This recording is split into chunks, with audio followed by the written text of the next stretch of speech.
Сайн байцгаана уу манайхан. Сайн байцгаана уу манайхан. Биний 2 дахь подкастт тавтай мөрөлнө үү? Өнөөдөр өнөөдөр юуны талаар ярих вэ гэхлээр бас дахиад юуны чамаагүй талаар яаж чамаагүй миний үссэн бүх юмыг ярих болно. Яагаад вэ гэвэл энэ бол чиний биш миний подкаст. Тарараа. Өнөөдөр өнөөдөр юуны талаар ярилцах вэ гэхлээр өнөөдөр ийм токсик харилцааны талаар ярилцах гэж байна. Гэхдээ токсик харилцаанда одоо ингэдэж штэ токсик харилцаа гэхлээр нэг ойлгомжтой нэг хідэн харилцаанууд байгаа штэ мэдээж одоо тэнэг хүн хараад ч үү гэж бодохоор нэг хоорондоо зодтолтож барьдаг осууд байна. Тэгэл юу ч л байсан ер нь нэг иймэрхүү хүчрхийлэл холбогдсон асуудал бол мэдээж одоо токсик ч биш хүчрхийлэл бол зүгээр л хүчрхийлэл. Тэгэнгүүт би юуны талаар ярих гэж байна вэ гэхлээр өнөөдөр өнөөдөр токсик найзуудын талаар ярилцах гэж байна. Үерхэлд бол мэдээж of course юм байгаа. Гэхдээ яг гол сэдвийн бол би найзуудын талаар ярина. Гэхдээ юуны тулд биш юуны өмнө үерхлийн талаар ярих биш найзуудын талаар манайхан би бүр ярьж чадахгүй байх юм. Найзуудын талаар ярихаас өмнө бөнөрөө токсик үерхлийн талаар хальт би нэг хэлэх ёстой юмаа хэлээд заяа. За токсик харилцаа, токсик үерхэл гэж бодхолоор шууд ягаад ч юм одоо миний тархинд лав за ер нь бол миний мэдхээр маш олон хүний тархинд эрэгтэй хүнийг дандаа одоо буруутгах тийм буруу шаасан нэг тийм асуудал байгаад байдаг хгүй мэдээж яг үндэ бол тэрийг нэг тэгэл үгүйсгэж болж чадахгүй заяа ихэнх үед бол одоо жишээ нь хүчрхийл байгаа үерхэлд бол эрэгтэй хүмүүс бол давмгай хүчрхийлсэн хүмүүс байдаг гэхдээ заяа охтууд амар токсик байна. Энийг одоо би байнга боддог заяа. Ихэвч яг үндэ бол Монголд жишээ нь Монголд бол бүр ийм давмгай хэлбэрээр охтууд үнэхээр амар токсик байна. Яаж токсик байна вэ гэхлээр за нэг ийм юм болж ирсэн та нарт. Одоо ингээл жишээ нь ингээл надад эрэгтэй найзууд байгаа байхгүй юу? Тэнгүүд манай эрэгтэй найзууд ингээл намайг фоллоу хийдий мэдээч. Тэгэл ингээл хаяа нэг бич мичин. Тэгтээ тэрэнд ч одоо ингээл би чамд хайртай шүү. Чи манад хүрээд ирэх өмөрхөө гэсэн. Тийм бүр бүр мянган жил хайгаад ч олдохгүй тийм юм угаасаа байхгүй харилцаа байхгүй юу. Гэтэл яг ингээд байжсэн чи гинт манай найз ингээд миний инстаграм дээр гарч ирэхээ болчихно. Тэгэл юу болов гэл хайхлаар намайг ингээд блоклцсон ч юм уу ингээд unfollowдсан байдаг байхгүй юу. Тэгэл байж байгаа л цаацаа окей гэд ингээд учрыг нь олохгүй байж байгаа анзаархаар найз охиндоо болцсон байдаг. За тэгээд тэр бол одоо би тэр залуутай угаасаа ямар ч харилцаагүй окей байгаа юм чи надад тэгэл одоо блоклуулна л үсттэй гэж бодвол өнгөрч байгаа штэ. Гэтэл гинт ингээд блоко гаргаад ингээд unfollow хийхээ болцсон ч юм уу байдаг байхгүй юу? Тэгэл би бүр what гэж бодохоор салсан байдаг байхгүй юу? Тэгээ энийг би ингээд анзаархаар надад амар сонирн байдаг заяо. Би одоо энийг бас яг ийм зүйл хийдэг охтуудаас асуумар санагддаг.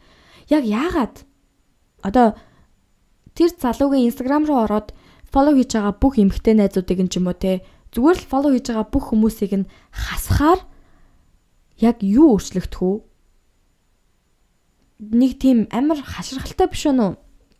Одоо нэг юм бороо хэрвээ угаасаа орох байгаа газарт мянган шүхэр буулгаж тавилаагээд бороо ортгороо л орно штэ. Ойлгож байна уу? Одоо тэр залуу үнэхээр инстаграм дээр байгаа хэдэн охтуудтай ингээд бичлцээд ч юм уу те чамаа ингээ араар нь тавих болвол инстаграмын чи тэр чигээр нь хаасан ч чамааг араар нь тавих л байхгүй юу?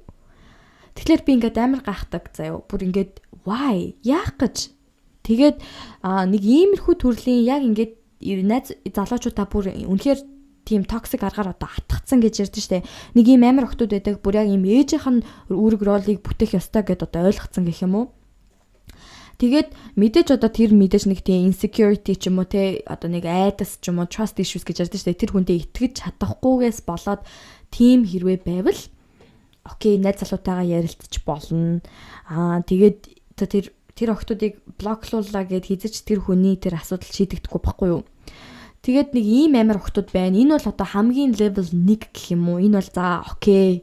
Одоо яах вэ гэд өнгөрч болохоор юм те. Тэнгүүд хоёрдугаарт надад нэг ийм охтууд байдаг заяа. Ямар ч шалтгаангүй одоо зүгээр л одоо худалчуун дэлхийн дураа хүрхээр найз залуудаа уурладаг.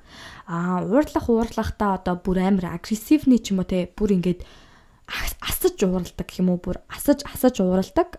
Тэгээд өөрийнхөө буруу гэдгийг мэдсээр өжиж буруугаа хүлээдэггүй. Тэгээд хүлээдэггүйгийнх нь учир шалтгаан нь яагаад вэ гэвэл би эмэгтэй хүн.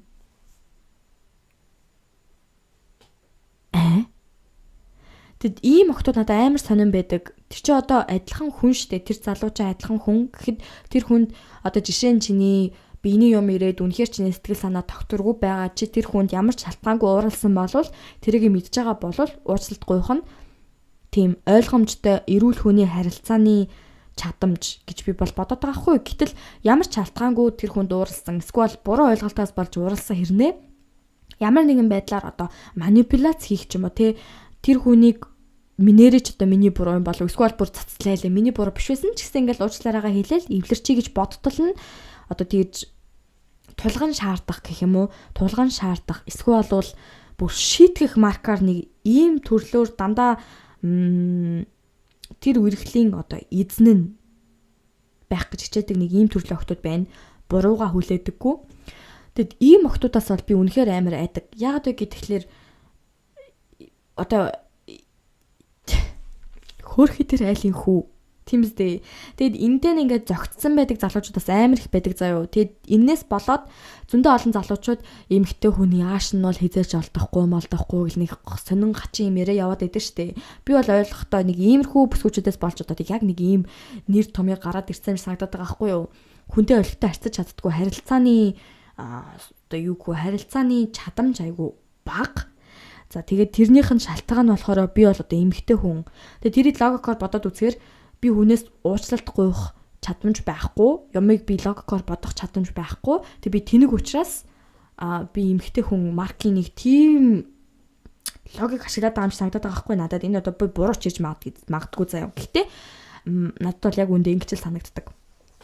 За тэгээд нэг иймэрхүү охтуудаас гадна одоо хамгийн аимшигтай хувилбар гэх юм бол миний хувьд найз залуугаасаа салж хагцаж мэддэггүй төрлийн охтууд гэх юм уу. Тэр нь одоо яадаг вэ гэхлээр одоо мэдээж одоо ингээл хүмүүс үргэлж хоорондоо цугтаа амьдардаг ч юм уу, байн өдөр болго уулздаг ч юм уу, хайртай болцсон үед бол мэдээж бие биенээсээ dependent буюу бие биентэйгээ хамааралтай болох нь ойлгомжтой асуудал. Гэхдээ эсрэг хүндээ 100% хамааралтай болох шиг аимшигтай хортой зүйл бол хязгаарч байхгүй заяа. Яг гэхлээр одоо ингээд та нар нэг ийм асуудал танилцчихсан уу? Охин нь хаашаач явсан юу ч хийсэн ер нь бол заавал найз залуугаа дагуулж явдаг. Эсвэл бол юу ч хийсэн бай, юу ч өмссөн бай найз залуугаасаа өөртөө асуудаг. Тэгээд жишээ нь өөрөө асуугаагүй байсан ч гэсэн одоо жишээ нь би ингээд халуун өдөр ингээд халууцаад юб göмсөг гарах гэсэн чинь манай найз залуу ёо наа чин бүр чи бүр юу вэ? Чи одоо тэгснэ тэрнийх нь шалтгаан нь чиний одоо энэ гуй хааг зөвхөн бээл харах эрэгтэй гэж нэг сонин нэг тийм балмад үеийн нэг тийм манай аавч хэлмээргүй нэг тийм сонин шалтгаантай нэг тийм залуучууд байдаг штэ. Тийм залуучууд бол одоо бүр шал өөр хэрэг заяа. Гэхдээ тэрийг нь хүлээж авч байгаа. Тэгээ тэрийг ингээд надад ингээд амар хайртай намайг хармалж байгаагаас болж ингэж байгаа маа гэж бодож байгаа болвол sorry. Бүр үнэхээр уучлаарай. Чи ингээд ийм хортой харилцаанд бүр ингээд үүд хаалгаа нээж өгөөд оруулж ирж байгаа байхгүй юу? Тийм юмыг одоо зөвшөөрж байгаа нь. За тэгээд бүр хувцас хунар бэя те. Найзуудтайгаа одоо уулзах хэсгээ найз залуугаас асуудаг ч юм уу те. Нэг тийм амар сонин нэг тийм охтууд байдаг шүү дээ. Тэгээд хамгийн гол нь өөрөө өөртөө ингэс нэг тийм зориг байхаа болцсон одоо тэр залуу юу гэдэг ингээл ажил хийгээл байж ангууд нь хязгаарч ажил хийхгүй ингээл гэртээ хүлээгээл байж байдаг ч юм уу те. Би одоо жоохон хүүхдтэй ч юм уу жирэмсэн охтуудыг бол ерөөсөө хэлээгүй шүү дээ. Яг зүгээр ингээд бүтэн одоо боломжтой өөрийнхөө амьдралыг хөөгөөд явах боломжтой. Тэгсэр ингээд тэр залууд ингээд бүх юмаа даатгачдаг. Бүр ингээд бүх юмаа даатгачдаг. Тэгээд тэр чинь ингээд эргээд өөрсдийнх нь толгоонд болохлээрээ одоо ингээл те залуугийнх нь одоо гол үүрэг рол нь болвол тэгэл ингээл мөнгө төгрөг олж ирэх. Миний үүрэг рол бол одоо энэ хүнд баг ингээд хайртай байгаад бүх юмаа даатгах маркийн тийм одоо асуудалтай гэх юм уу. Тэгээд нэг юм жоохон хөвчиг ийм одоо өөрийнхөө асуудлыг өөртөө шийдэж чаддгүй нэг ийм төрлийн хүнтэй хүүхэд үсгэж байгаатай адилхан боддог нэг ийм охтууд байдаг. Ийм залуучууд ч гэсэн зөндөө байдаг. Яг ингээд өргөж байгаа охиноо ээжигээ байлгахыг хүсдэг. Гэтэ ер нь бол нэг иймэрхүү охтууд Монголд бол амар их байд юм лээ. Ерөөсөө ингээд найз залуугаасаа бүр хамааралтайгаас илүү хамааралтай болцсон. Ингээд аавдаач тэгж эрхлэхэргүй тийм байдалтай болцсон. Тэг эрхлэх мэрхлэх бол тэгтээ шал өөр асуудал л та. Тэгээд ийм одоо мэдээж одоо аимшигтай залуучууд байгаа. Мэдээж одоо үнэхээр одоо яана чи яаж ийм ямар гүнхтэй хүн чамтаа суух болтоо гэж бодтол эрэгтэй хүмүүс байгаа. Гэхдээ охтууд ч гэсэн амар асуудалтай байна Монголд. Монголд ч байтгаа ер нь хаанч байсан. Тэгээд ийм өөрсдийнхөө тархинд байгаа өөрсдийнхөө мэдэрж байгаа асуудлуудыг эрэгтэйдэр шууд ингэж авчирч хайдаг. Тийм охтууд бол мэдээж хортой харилцаа. Тэгээд хамгийн гол нь ихэвчлэн ингээд залуучуудыг нь буруутгадаг заяа. Тэгээд надад бол иймэрхүү харилцаанд бол мэдээж охиных нь буруу байдаг юм санагддаг. За тийм ээ. Тэгээд одоо бүүнөрөө яг миний нөгөө ярих чийсэн гол сэдв рүү орцгоё. Дараагийн сэдв болохоор би нөгөө нэг токсик найзууд гэж ярих чийсэн шүү дээ. Токсик найзуудын талаар яг юу ярих гэж байгаа вэ гэхэлэр нэгдүгürt надад токсик найзуудтай байх нь токсик үргэлт байхаас хамаагүй аюултай юм шиг санагддаг заяа. Аюултай дээрэс нь одоо хамаагүй удаан хугацааны хор нөлөө үзүүлдэг гэх юм уу? Яг гэхэлэр ийм одоо нэг юм найз чимшиг дайсан чимшиг нэг ийм хүмүүс өдөө штэ. Одоо ийм хүмүүсийн хамгийн классик хувилбар бол нөгөө нэг дандаа чамааг доош нь хийдэг. Яг ингээд найзууд юм шиг хэрнээ ингээд зүгээр тоглож байгаа юм шиг хэрнээ ямар нэгэн одоо passive aggressive гэж ярьдэн штэ. Тийм нэг мэддэхгүй чимшиг мэддэгтгүүц чимшиг нэг тийм аргаар чамайг дандаа доош нь хийдэг, гадаад үзэмжч бай, чиний хийж байгаа зүйлч бай, одоо чиний мөрөөдөлч бай, дандаа тэрийг нэг шоолонд оромжилж одоо юугүй. Тэг ер нь бол ингээд чамайг доромжилдаг гэх юм уу. Тэгэхээр ийм хүмүүс бол одоо ер нь зөндөө олон хүмүүст иймэрхүү найзууд байдаг заяа. Өөрөө өөртөө амар итгэлгүй. Тэгээд өөрөө өөртөө одоо итгэлтэй болохын тулд гэх юм уу тий өөрийгөө дүгийлэхийн тулд яг ингээд ойрхон байгаа найз буюу одоо тэр хохирогчийг ямар нэгэн аргаар заавал доош нь хийдэг нэг ийм хүмүүс байдаг штэ охтууд ч залуучууд ч. Тэгээд надад болохоор бас яг ийм найз зөндөө зөндөө ч одоо яг үндэ миний толгойд орж иж байгаа бол нэг л байна. Энэ нь болохоор би яг Германд анх ирээд хамгийн ихний жилдээ нэг Орос найзтай болсон аахгүй юу. Тэгсэн чинь манай найз амар гоё охин заяа бүр oh my god ер нь бол Орос охтууд амар хөрхөн байдаг хөвчлэн. Тэгээд манай найз байнга өөрийгөө доош нь хийдэг, байнга өөрийгөө мяалдаг охин байсан аахгүй юу. Тэгээд би одоо ихэндээ хөөрхэд тэнэгч байсан юм уу?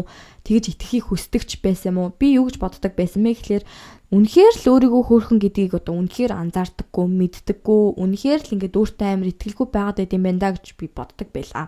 Мэдээж ийм хүмүүс бол байгаа. Гэхдээ энэ охин бол шал өөр сэдв байсан аахгүй юу. Яасан бэ гэхлээр одоо энэ охиныг ингэж хэлэх болгонд нь би ингээд автоматар бүр ингээд роботлогчдсан юм шиг өөрийгөө би доошо хийж тэр хүнийг дүгийлгэж тэр хүнийг одоо арай жоохон дээр мэдрэмж өгөх нэг тийм юм сурцсан заяа би жоохноос амар сонирн байгааз ийм хүмүүс байдаг болов яг ингэж би өөрийгөө доош нь хийж тоглооморч байтгаа тий одоо чинь тэр найз маань надад ингэж ёо миний нүүрэн дээрс амар их юм гарчлаа гэл гуниглал байжингууд нь хөө янда бити санаа зав миний нүүр мөр ч гэсэн амар байгааз тий бити санаа зав мав чи одоо намайг харалтаа марк юмар тэгж тайвшруулдаг.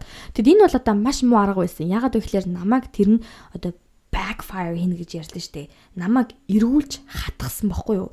Им хоёр үзүүртэй зүү шиг.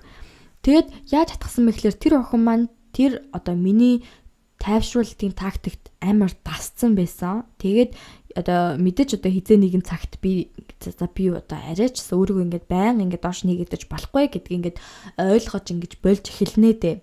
Тэгэд яг болоод эхлэх хугацаа нэг 2 сарын 3 сарын дараа байсан байхгүй яг найзалж эхэлснэ.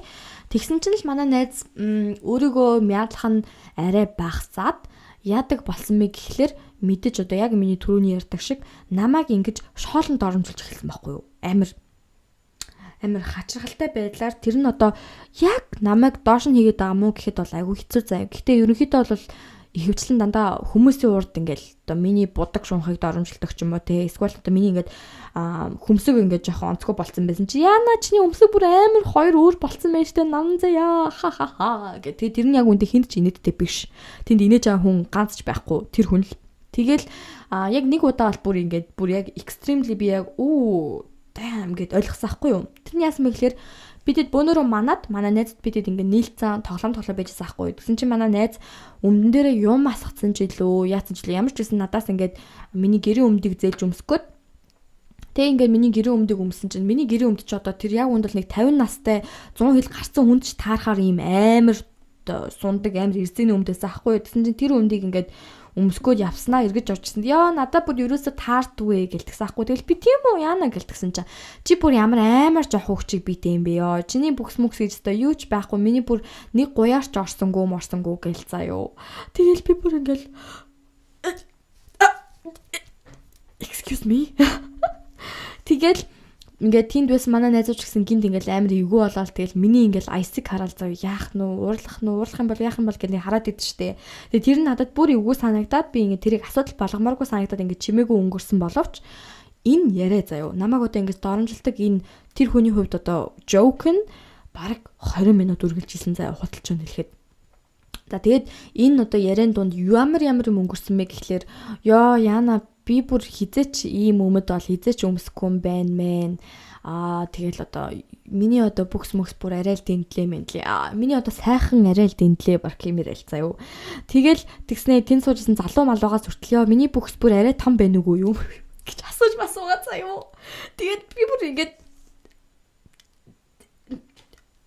Are you okay, ma'am? гэж асуумаар санагдаад за. Тэгээд ингээд энэ бүхэн үргэлжилсээр ингээд дууссан байд юм. Тэгээд энэ дуусны дараа дахиад бас ямар асуудал гарсан бэ гэхээр би ингээд энэ үед л яг анханасаа сайн ойлгож эхэлж байхгүй. Энэ охин бол өөр дээр нь ямар нэгэн анхаарал ирэхгүй, анхаарал төвлөрөхгүй хүмүүс чи гоё яана гэж хэлэхгүй болвол тайман сууж чаддаггүй ийм төрлийн хүн юм байна гэдгийг одоо ингээд жоохон ойлгож бүр 100% ойлгосон үе нь болохоор яг энэ шүн ахгүй юу. За тэгээд бидүүд ингээл инээлтэл ингээл сайхан ингээл тоглоом байж байгаа хгүй. Тэгсэн чинь бид нэг тоглоом тэгсэн чинь манай тэр найзууд нэг эрэгтэй залуу байсан хгүй. Тэгээд тэр залуугаас асуусан байхгүй манай нэг найз нэг fuck marry kill гэх тоглоом байдаг ч та нар мэдгүй жоохон гомдмоор нь бол гомдмоор гэхдээ энэ бол нэг амар сайн найзуудын хувьд бол нэг асуудал баймааргүй тийм тоглоом байхгүй юу. Тэгээд энэ тоглоом нь яадаг тоглоом бэ гэхлээр тэнд одоо байгаа 3 охиныг сонгоод тэгээд fuck marry kill баггүй одоо нэгийн заавал алаад тэгинтээ суугаад тэгээд нэгэнтээ нь одоо мэдгүй одоо бэлэг харилцаанд оролцох гэх юм уу. Тийм одоо ингээд сонгодог тоглоом. Тэгээд одоо энэ ситуацид бол би бүр яг ингээд өхөн гэдгийг ойлгосон. Намайг яг алах юм байна гэдгийг ойлгосон байгаа байхгүй юу. Угаасаа ерөнхийдөө бол ихвчлэн манай найзууд бол надаас мөг хөөрхөн байдаг. Тэгээд ерөнхийдөө манай найзуудын хувьд ч гэсэн намайг ерөөсөө тиймэрхүү юмних гомдож мамдахаа болцсон гэдгийг мэддэг учраас нэг иймэрхүү юм тэгээд би ингээд золиос болоод явдаг байхгүй юу. Тэгээд тэрэндээ би өөрөөс нэг хэмзэлдэггүй.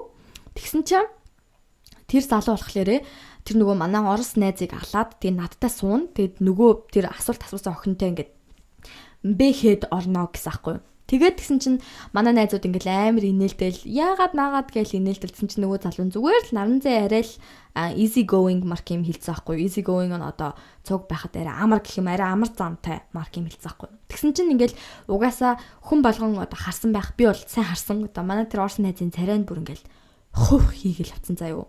Бүр ингээл амар юм ууралсан маркийн царайтай болж эхэлсэн байхгүй юу. Тэгээд за окей гэд мартсан инээлтдгээ тэр тоглоом дуустсан.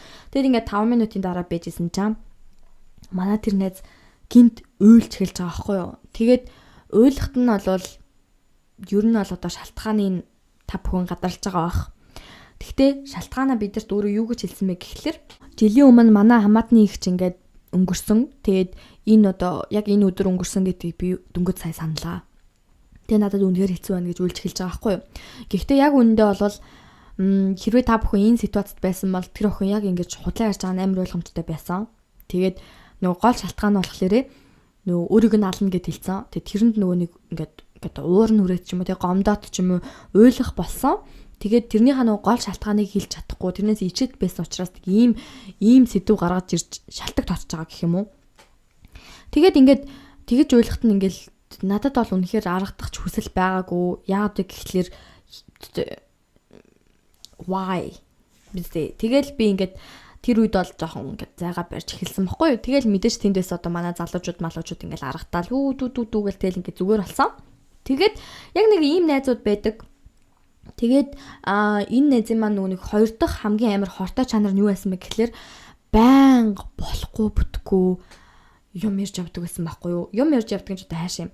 Нэг ийм хүмүүс өдөө штэ яг одоо жишээ нь зургуулаа найзалдаг байлаа гэхэд ингээд тавуулаа ингээд тавуулаа окей юу гэдэг ингээд богоон зогссон байна. Бөөнөр одоо ингээд энэ шүн ямар ч аргагүй зүгээр ингээд богооны буудал дээр ингээд инээлдээд ингээд суух юм байна. Дөрөв болтол гэдэг ч юм уу те. Яг ийм ситуац үүсгэхэд яг тэр дундаас нэг хүн гэт амар ууралдаг, амар стресстэй. Тэгээд энэ одоо ситуац хин нэгний буруу юм шиг ийм ууралдаг. Тэгээд ингээд байн комплейнтдэг энэ нь болохгүй байх, тэр нь болохгүй байх. Ингээд байна, тэгээд байна. Бүх юмний нэг хохирогч маркер болдог. Тэгээд нэг ийм энергитэй дандаа юм муухай юм ярьж авдаг. Иймэрхүү хүмүүстэй угаасаа найзлахад амар хэцүү байдаг те. Ингээд гой сайхан тоохгүй байя гэдгээр энэ нь болохгүй, тэр нь болохгүй гэдэг хүнтэй үнэхээр бүр ингээд бүр ингээд ёо хааны ордон руу ингээд залруулаад явуулчмаар.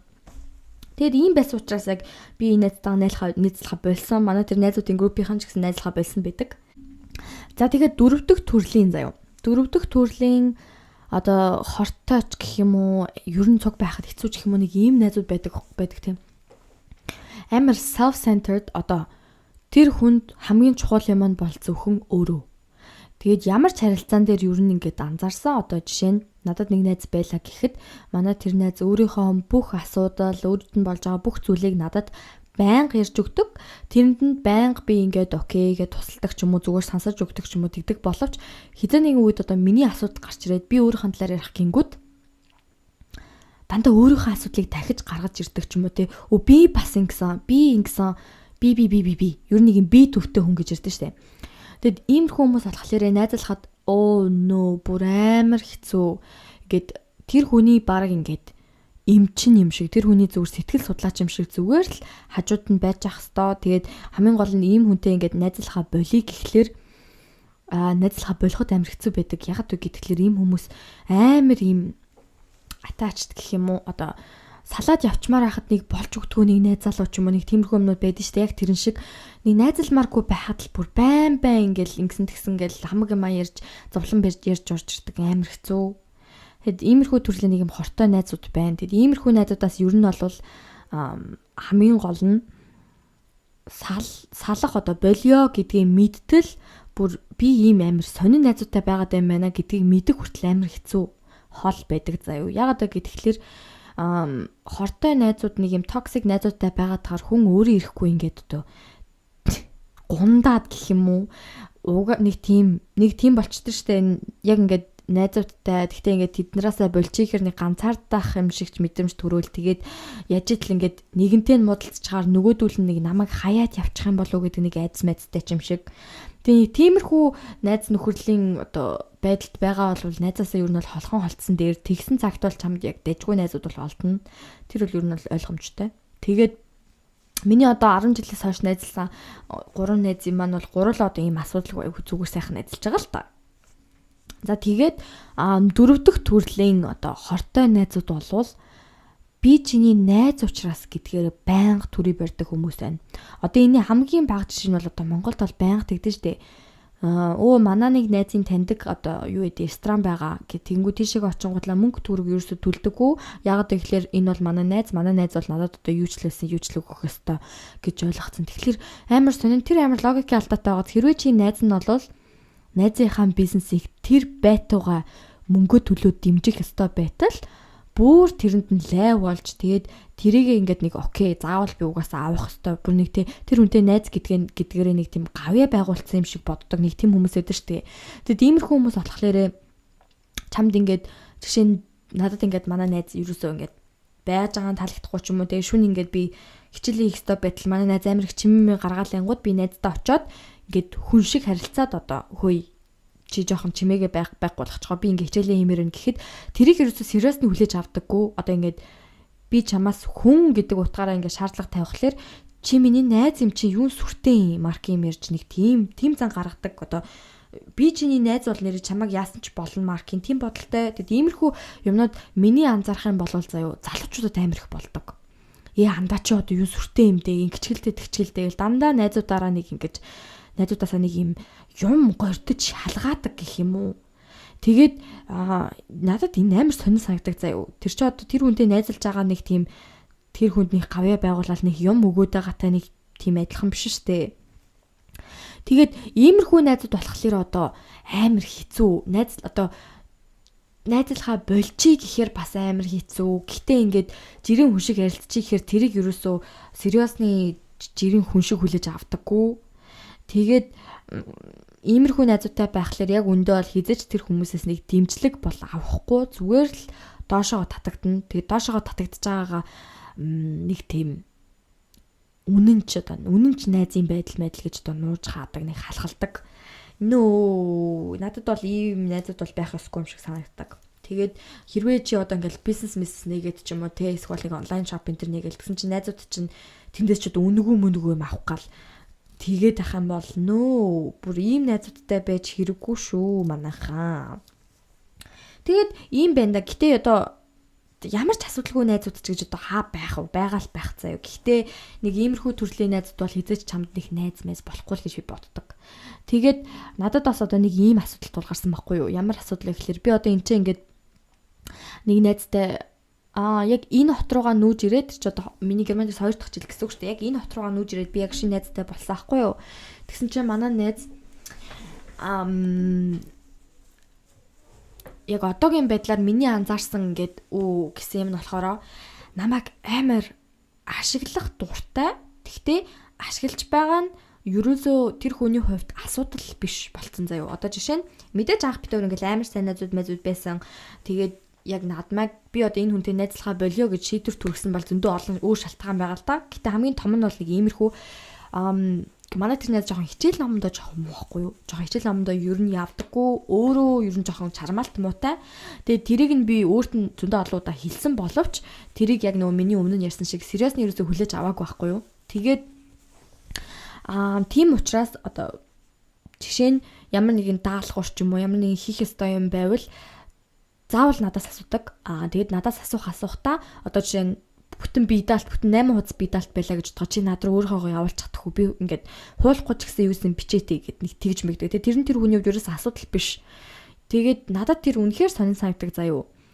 Найз ч байсан одоо миний ээж ч байсан миний хийсэн одоо аимшигтайгаар хэлвэл оюуны өмчийг юу ч болоогүй юм шиг зүгээр л надаар явуулчих гэх нь амар нэгдүгээрт миний хийсэн тэр чармаалтыг зүгээр л бүр fuck you no гэж байгаатай адил заяа. Хоёрдугаарт тэгээд тийм юм болж хахад үгүй гэж хэлэх амар хэцүү. Яагаад юм мэдгүй. Найзуудтай ингэж одоо юм хумаа хуулуулах гэхэд дургу байхад үгүй гэж хэлэх амар хэцүү байдаг штэ. Тэгээд жирийн найз одоо үнэхээр чиний найз бол тиймэрхүү юмыг нэг асуухтаа ер нь бол санаа зовдөг ч юм уу те эсвэл үнэхээр чадахгүй байх юм бол ингээд уучраа тайлбарлаад уучлаарай би чам дараа нь өөрийнхөө бие даалтыг үзүүлээ гэдэг ч юм уу нэг тийм хүндэтгэлтэй байдлаар асууж болно те. Тийм юм бол ерөөсөй байх болсон байхгүй бид төр хооронд. Тэгээд ингээд нэг удаа ингээд би үнэхээр одоо хэлхээс залхаад гэх юм уу одоо ийм юм байгаа шүү энийг хийгээрэй гэж хэлхээс залхаад би зүгээр л өөрийнхөө амийг хийгээл өгсөн. Тэгээ хугацаанд дууссан. Тэгээд яг хичээлээ өгөх хугацаанд дууссан байхад манай найз яг олж мэдээ. Тэгээ над руу чи яагаад надад хэлээгүй ингэж уурлсан байхгүй юу. Тэгээд надад тэр үед ингээд би яагаад хэлэх ёстой гэж бид өөрөө хичнээн найзууд ч гэсэн хичнээн биендээ ингэж туслах ёстой ч гэсэн өөр ингэсэн хариуцлага бол өөр ингэсэн хариуцлага л байх ёстой гэж би бодсон байхгүй юу. Тэгээд манай найзын хувьд болохоор чи миний найз гэж ганц юм хэлээд өгөхөд яавал гэж хэлсэн байхгүй юу. Тэгээд тэр нь бол мэдээж одоо ойлгож болж байгаа заяа. Гэхдээ байнга ингэж давтамжтайгаар би тэр хүний хичээхгүй байгааг нь харсаар үйжиж байнга ингэж туслана гэдг нь надад би нэг тийм яагаад би энэ буйны ажил хийж байгаа юм санагдаад байгаа байхгүй надад. Тэгээд ийм найзууд байсан ч гэсэн ер нь бол өгөө аваа байнга л байх ёстой гэж би боддог заяа. Тэгээд би тэндээс ямар ч юу ч олж авахгүй байгаа тохиолдолд би байнга ингээл найздаа тусалж дэмжил байнга байгаад байх надад амар юм энергийг манд сороод бүр амар ядаргаатай байсан байхгүй нэг үгээр хэлэхэд. Тэгээд нэг ийм найзтай байсан учраас би ингээд энэ өөрөөсөө хамааралтай ч гэх юм уу эсвэл ийм хариуцлагагүй хүнтэй найзлах амар хэцүү байдсан юм байна гэдгийг ойлгож авсан байхгүй юу. Тэгээд иймэрхүү найзуудтай хэрвээ байгаа тохиолдолд нэгдүгээр тэрийг олж харах миний найз чи ер нь жоохон эвгүй гар юм бэ шүү. Намайг ер нь жоохон яг гэдэг гэж бодтол жоохон уддсан мэлээ. Тэгээд ер нь жоохон нэг иймэрхүү хүмүүсээр хөрөөлүүлчихээр бүр нэг цаанаас нэг гундаад идэв штэ. Бүр нэг тийм өөртөө дургуйч юм шиг болоод тэгэл найзуудтайгаа цуг байхаар ерөөсөө ингээ гоё байж чадахгүй. Хэлмээр байгаа маа чи хэлмээргүй. зүгээр л нэг юм амар гундуу болчтой штэ амьдрал. Тэгээд чи ингээд ягаад ч юм найзууд чинь чамайг муулаад явж байгааг ингээд мэдээд байгаа ч юм шиг нэг тийм. Тэгээ иймэрхүү байдалд байгаа бол ер нь бол найзуудаа солиод үзэх хэрэгтэй. Эсвэл найзуудаас жоохон хол байгаад нэг ганцаараа байгаад үзэх хэрэгтэй. Тэгээд ер нь анзаарэгддэм дөө. Тэгээ би одоо яг энээсээ болоод ер нь бол яг нөгөө 10 жилээс найзсан зүд бодоо 15 жил баг найзалж байна уу. Найзалсан яг нөгөө 3 найз маань байгаа. Тэгээд надад бас нэг хитэн шиг өөр найзууд байгаа. Гэтэ тэрнээс бусдаар бол ерөөсөө би тэгж хүнтэй нэг тэгж амар өөр дотн найзлахаа болсон. Яагаад вэ гэхээр нэгдүгээр надад амар ядаргаатай байдаг. Хоёрдугаарт надад за энэ одоо хэлэхэд жоохон сонирхол баг. Гэхдээ хоёрдугаарт надад хүн заавал байнга найзтайгаа харилцаа холбоотой байх. Эсвэл заавал найзтайгаа одоо уулзаж барьдаг. Тэр хүн миний амьдралын бүх зүйлийг мэддэг байх албатай юм шиг санагдахаа болсон байхгүй юу? Тэр тэгээд миний нөгөө нэг Германд ирээд ингээ ганцаараа байх амар хэцүү байгаа. Тэгээд сүүлдээ ганцаараа байж сураад ганцаардгаа болсноос амар том шалтгаан одоо холбоотой байх л та. Заавал миний амьдралд одоо найз бол хэрэгтэй. Гэхдээ нэг тийм өдөр тутамд ч юм уу те ингээл тийм шаардлага бол байхгүй юм шиг санагддаг болсон байхгүй юу. Тэгээд их хүслийн ер нь охтуудын дунд нэг заавал нэг хамаг юмаа ярьж ээж хүн амтан муулж ээж ч юм өдөр болгоны хоорондоо биччихээж нэг найзлах гэдэг байхгүй юу. Тэгээд энэ надад жоохон хэцүү байдаг. Тэгээд ийм учраас одоо би одоо ерөөхдөө болж байгаа найзгүй байх л та. Одоо энэ нөгөө Монголд байдаг найзууд тэгээд хол одоо манай хотод байдаггүй хитэн найзуудыг үл харгалцах юм болвол тэгээд тэгсэн ч гэсэн надад миний амьдрал амар сайхан байгаа заа юу хамгийн сонин. Хэрвээ 2 жилийн ч юм уу 3 жилийн өмнө би ингээд найзгүй байгаад ингээд одоо ийм байсан бол надад амар хэцүү байх байсан. Гэхдээ одоо болохоор би нөгөө жоохон ганцаардаж байхаа болцсон болохоор мэдээж ганцаардахгүй байгаа л да. Гэхдээ одоо ганцаараа байх нь ганцаардах биш гэсэн үгийг ойлгоцсон болохоор нэг заавал бүр ингээл байнга ингээл найзуудтайгаа ингээл шаналгаал тэг ингээл ингэсэн тэгсэн гэж яриад байх надад нэг шаардлага байхгүй юм шиг болцсоохгүй юу. Тийм учраас найзгүй л бол амьдрал амар хэцүү байдаг гэж бодож хэрэггүй шүү манайхан заа юу. Найзгүй байх хаяа хэрэгтэй байдаг. Тэгтээ огт найзгүй те ингээд хэцүү юм болоход инглиш гэж хэлэх найзгүй байх бол бас болохгүй л те. Тэгээд тийм учраас заавал одоо миний юу гэж хэлэх гээд байна вэ гэхлээр заавал ийм чамайг ингэж доош нь татдаг, чамд ингэ муухай мэдрэмж төрүүлдэг, чамайг дэмждэггүй найзтай байхын нэрийдлэр байснаас ямар ч найзгүй байсан бол хамаагүй дээр байдаг. Тэгээд яг явцын дунд мэдээж угаасаа найзууд гарч ирнэ, мэдээж чамайг дэмжих зүгээр чамайг ямар ч шалтгаангүйгээр одоо хайрлах гэх юм уу. Тийм найзууд бол гарч ирнэ гэж би бол итгэдэг байгаа. Тэгээд та бүхэн надад сонгуулийн үеэр саналаа өгөөрэй. За тэгээд одоо хамгийн сүүлийнх нь бөөнөр ярилцъя заяа. Хамгийн сүүлийн одоо энэ 5 дахь нь 6 дахь нь мэдэхгүй байна. Ямар ч байсан хамгийн сүүлийнх нь болохоор энэ гэхдээ ер нь л хүн болгонд байдаг заяа. Одоо бүх харилцаа болгонд гэтээ энэ одоо харилцааны хамгийн хортой зам юм шиг санагдаг заяа надад. Үерхэлж бай, найзуудч бай. Нэг яачаад байгаа нь мэддэггүй хүмүүс өдөр штэ. Одоо жишээ нь би нэг юм хийгээ тэр хүнийг уурлуулсан байлаа гэхэд тэр хүн хизээч надад чи намайг ингэсэн учраас би ууралчлаа гэдэг ч юм уу тэр шалтгаанаа хэлдэггүй. Шалтгаанаа хэлэхгүйгээс гадна ингэж одоо зуудаг гэх юм уу. Одоо ингэ ямар нэг юм дууралцсан болвол яг хэрүүл хийхгүй уурлахгүй хэрнээ чамтай огт ярихаа болцдог ч юм уу, цэхэлцдэг ч юм уу нэг ингэ зуугаад идэх хүмүүс байдаг штэ. Тэгээ энэ бол бүр одоо амар ядаргаатай тэр одоо тэгэд өмнө нь болохоор би ингээл хүн тиймэрхүү ажиллаад хэлэхээр яасан бэ би буруу юм хийсэн үг ингээл хойноос нь гүдэг байлаа л да. Гэтэ одоо ингээ бодохоор яг үндэ тэгж ажиллаж байгаа хүн надад яг яаснаа хэлээгүй, надтай харилцаагүй, надад юу ч хэлээгүй болвол тэр миний асуудал биш байхгүй юу? Надад хэрвээ уурлаад би буруу юм хийсэн бол надад тэрийг хэл. Би одоо ямар зүнж биштэй. Тэр хүн яагаад байгааг би яаж олж мэдэх вэ? Тийм үстэй. Тэгэд нэг ийм аргаараа ингэж нэг хүнийг нэг ингэж одоо юу гэх хүн юм залхаан цэрлүүлэх гэдэг штеп бүр ингэж чоронд байлгаж байгаа юм шиг ингэж тэгэж хариугаа авдаг гэх юм уу. Тэгэд ийм төрлийн найзууд одоо амар хэцүү байдаг ингээд найзууд чи ер нь бол ингээд ууралж муурч хараа хөөй гэд нэг хэлдэг штэ. Тэр яг тэр дороо чи биш байсан хамаагүй. Тэгээд иймэрхүү хүмүүстэй болохоор ингээ харилцахад амар хэцүү. Харилцсан яриа ингээ хоёр талд биш. Зөвхөн нэг талаас нь хүн нь ингээд одоо яаж уурлуулснаа бодож олоод тэгээд дуурслахгүй хөстэй гэж боддог хүмүүс бол үнэхээр хортой байна. Тэгээд иймэрхүү найзуудтай байхлаар ингээд нэг хэрүүлж хийхгүй ингээл яваал идэв штэ. Тэгээд хамгийн гол нь яг тэгж ууралцсан байгаа хүмүүс хизээч чамд биш хэрнээ бусад хүмүүст очиж яг юу буруу хийснийг чи ингээ хэлээд яваад идэг. Тэгэд ингэж яриад яваад идэг хүн бол одоо хизээч чиний найз биш. Тэгээд угаасаа нэг иймэрхүү байхад яг чамайг тэгж ярьж явж байгаа даа гэд нэг мэдэгддэж штэ. Бүр нэг ингээд угаасаа л мэддэж штэ хүн. Тэгэд no stop. Тийм учраас хэрвээ би та нарт одоо цөвлгөө өгье гэвэл заяа. Яагаад байгаагаа чамд хэлэхгүй, ямар байгаагаа хэлэхгүй байгаа хүний хойноос яах уу, ийх үү гэж одоо байдгаа барьж гөөх бол ямар ч шаардлагагүй. Зүгээр л хай. Яагаад вэ гэвэл тэр хүний чамтай ярилцахгүй байгаа нь тэр хүний л асуудал, чиний асуудал бас ерөөсөө биш. Тийм байна. Тэгээд ямар ч үсэн битлэгээ дуусгахаас өмнө би та нарт одоо хэлье. Энэ дээр ярьсан ямар ч одоо чанарууд гэх юм уу, ямар ч юм найз нөхөрслийн асуудал бол яг үнтэй одоогийн байдлаар бол миний одоо найзын хүрээлэлт бол байхгүй. Миний одоо л найзаад ирс одоо 10 жил гарсан найзууд бол ямар ч юм асуудалгүй. Тийм учраас намайг нэг ингээл тэр юм уу, энэ юм уу гэл бүр нэг солонгос кинонд байгаа юм шиг бити тэгж асуугаарай. Энд би хэний ч нэр цохоогүй шүү заяа. Тэгэд яг ярьсан хүмүүс бол өмнө нь найз байсан хүмүүс байж болно. Тэгээд тийм байна. Тэгээд миний подкастыг одоо болтол сонссон бол баярлалаа. Яг үг гэвэл би Монгол холноо удахгүй гэж би одоо найдаж байгаа л да. Тэгээд дараагийнхаа подкастын сэдвийг болохоор би ер нь бол бодсон байгаа. Би жоохон зүн совин мовингийн талаар ярьд юм уу гэж бодож байгаа. Гэхдээ хэрвээ та нарт энэний талаар яриад өгөөч гэсэн юм байвал надад хэлээрэй. Тэгээд над руу нэг охин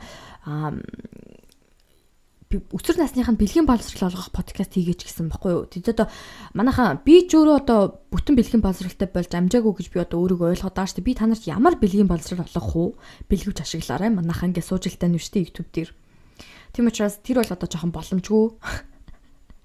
Тэгээд иймэрхүү юм байвал ер нь бол интернетээс хайгаад чачтэй гуйж юм гэж үү. Интернетээс хайчиж болох асуудлыг битгий надаас асуугаарай. Би юу ч мэдэхгүй. Thank you. За ямар ч байсан баяртай манайхан. Би тэгээд подкастаа ер нь бол 7 хоног болгон 3 дахад хийчихдээ юм уу гэж бодож байгаа. Тийм учраас та бүхэн хэрвээ надад хайртай бол шеэрлээрэй. Тэгээд одоо болтол энийг сонсож байгаа хүн байвал та сая төгрөгийн эзэн боллоо. Баяртай.